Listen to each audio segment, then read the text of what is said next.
জাতির সামনে এই জিনিসগুলো পরিষ্কার হয়েছে। এখন সামনের আর্থিক খাতে আরো নিয়োগ তারা কি বিবেচনায় দিবেন, এই জন্য আমরা তাদের উপর আর আস্থা রাখতে পারছি না মাননীয় স্পিকার। কিন্তু আজকের অধিবেশনের দিনের আলোচনায় আমাদেরকে আরো বেশি অবাক করলেন মাননীয় অর্থমন্ত্রী।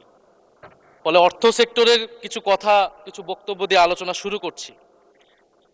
আমরা যখনই ব্যাংকিং খাত বা অর্থ সেক্টরের আর্থিক খাতের কথা আসে, মাননীয় অর্থমন্ত্রী একটা বাক্যই বারবার বলেন যে বিএনপির সময়ে এরকম কোনো রেকর্ড নাই যে আর্থিক খাতে বিশৃঙ্খলা হয়েছে।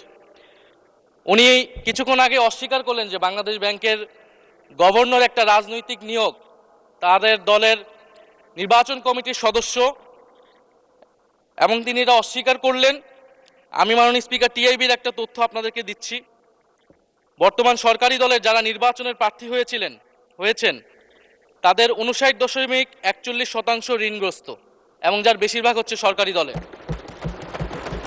সংসদ সদস্যদের 11,000 কোটি টাকার বেশি ঋণ রয়েছে, যার অধিকাংশই সরকারি দলের। এদের অধিকাংশই ঋণ খেলাপি ছিলেন, নির্বাচনের আগে কিছু টাকা ঋণ দিয়ে পুনঃতফসিল করে নিয়েছেন। এবং বর্তমান যে বাংলাদেশ ব্যাংকের গভর্নর, তার স্পেশালিটিটা কি? তার স্পেশালিটি হচ্ছে এই ঋণ পুনঃতফসিল করা, এটাতে তিনি এক্সপার্ট।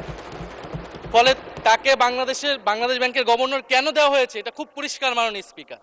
এই যে হাজার হাজার কোটি টাকার ঋণ, সেই ঋণগুলো যাতে ঋণ পুনঃতফসিল করতে পারে, সেই সুযোগ সুবিধাটা করে দেওয়ার জন্যই বাংলাদেশের ইতিহাসে প্রথমবারের মতো একজন ব্যবসায়ীকে বাংলাদেশ ব্যাংকের গভর্নর দেওয়া হয়েছে। ফলে জাতির সামনে এই জিনিসগুলো পরিষ্কার হয়েছে।